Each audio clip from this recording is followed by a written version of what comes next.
Samya Surti, Kinophobia, Kinophobia, Samya Surti. Mr. Contest Chair, fellow Toastmasters, and distinguished judges. I'm not scared of heights. Spiders don't really bother me, and public speaking is quite fun. But I do have one fear. Kinophobia, the fear of living an ordinary life. That's why, as a teenager, I wanted to be a pilot, something unique from the rest of the herd. With Air Cadets, I could earn my glider's license before I could drive. And my friends would often joke around that I'd never be late to their birthdays.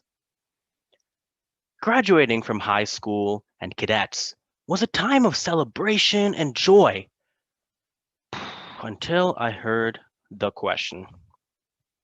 You know the question. You've heard it many times before. So, Samya, what's next?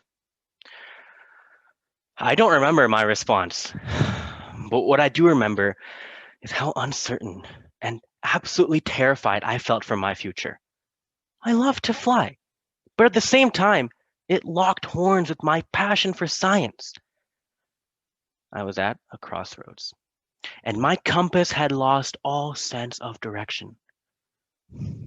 The pressure weighed down on me from all sides, trapping me in a box.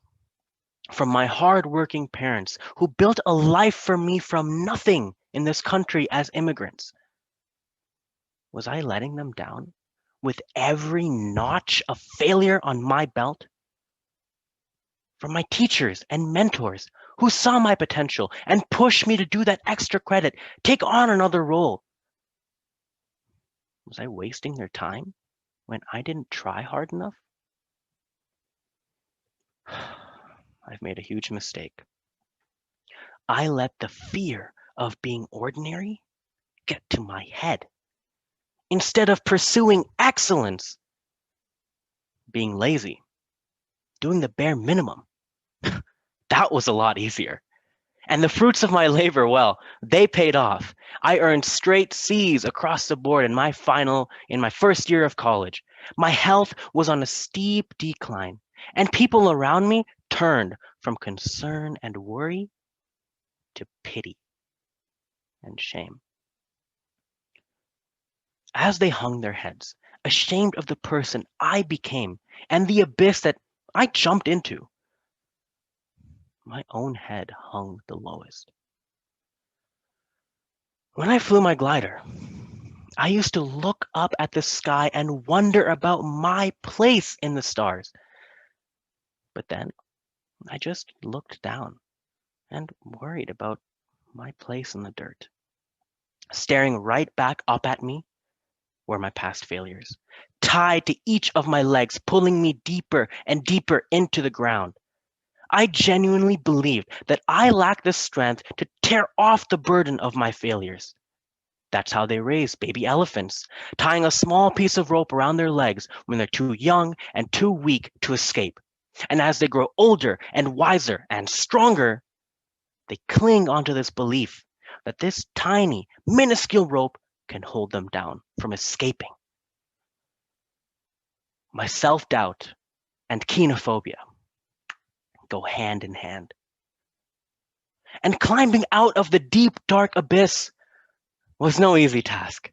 I wish I could stand up here and say, it was one pivotal moment, something just flickering to life inside of me, an impactful TED Talk I listened to, or the imparted wisdom of an old man playing chess in the park.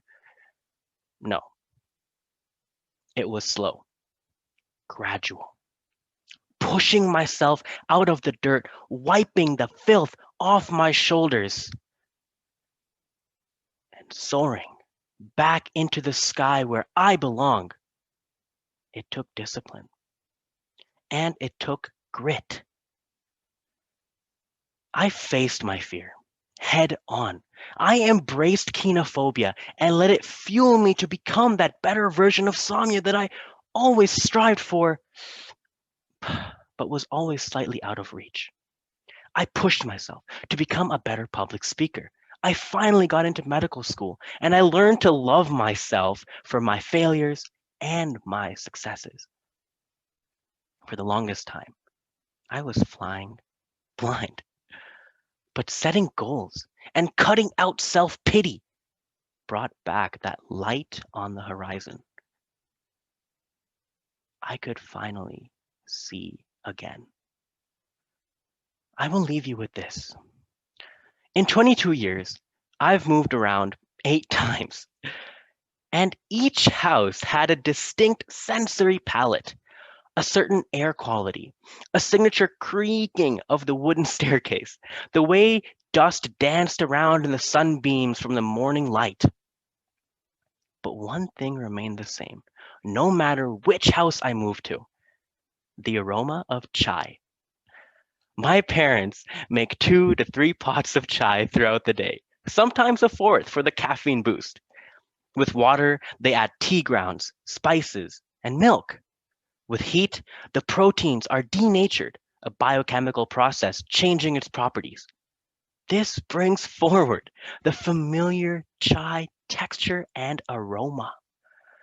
Visually speaking, this is a turbulent foam churning around in the pot, a mix of hazel brown streaks and soft white clouds.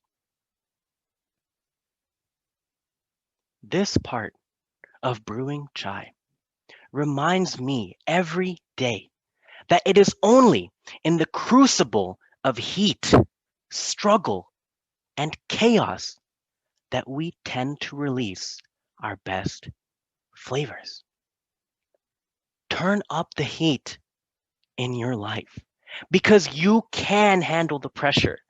Tear off the ropes tying your legs down, pulling you into the dirt because you are strong enough.